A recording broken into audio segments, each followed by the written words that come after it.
Welcome back to my channel. Ako si Vince Vlog TV. So ang gagawin ko ngayon kung paano ito ikabit itong sanga ng seed grown dito sa side graft na sayon. So sadya ko talagang pinatubo ang sanga dito ng seed grown para ikabit dito sa tumubo na sayon na sinide graft ko dito para maging matibay. Kasi pag ito lang siya mag-isa, hindi siya matibay kasi pag lumalaki na siya at magbunga na, posible itong mabigatan dito kasi naka side graft lang dito sa kanyang balat. Tingnan nyo. So posible talagang mabali siya.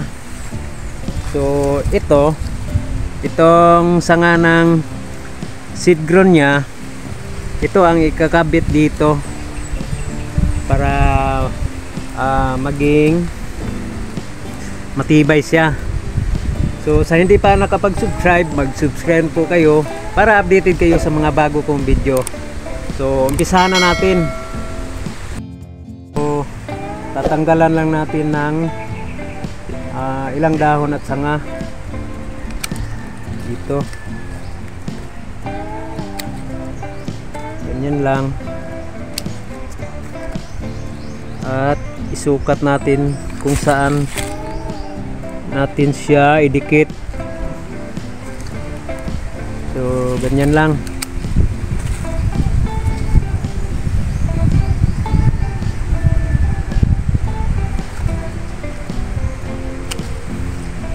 So mga 1.5 pulgada dito natin idikit siya, no. Babalatan natin tong sayon at saka itong rootstock.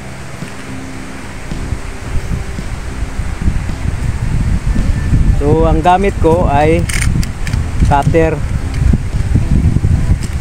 So ganyan lang po yung pagdikit niya.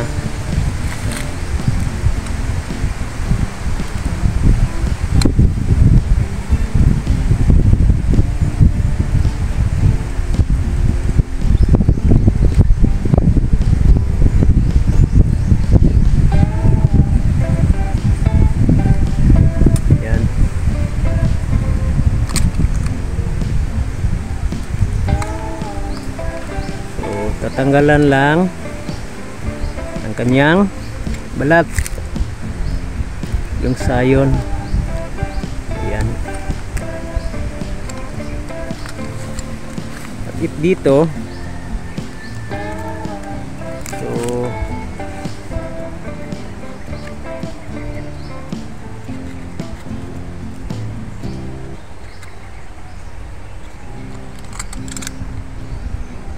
ganyan lang.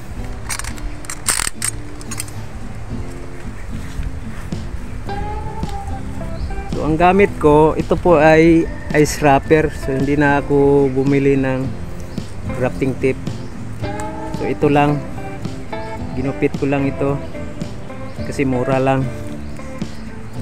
So idikit lang siya ganyan para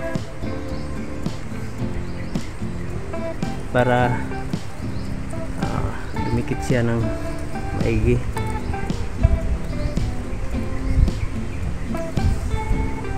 Make sure po na magdikit itong balat sa sayon at saka sa rootstock,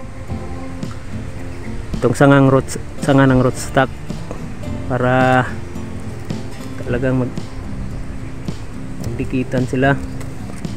Yan, tatalian lang.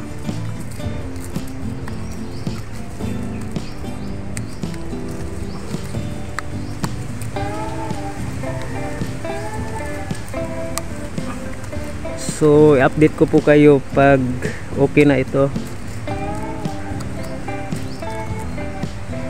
Yan, ganyan lang yung pagkatali niya. So dadagdagan lang ng isang piraso ng ice wrapper na dinupit.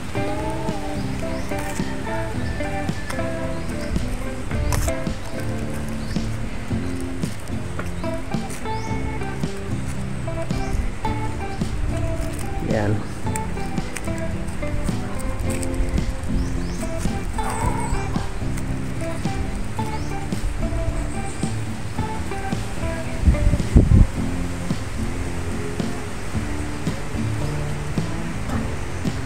Ayan, naikabit na. So pag dumikit na ito, so maraming salamat po.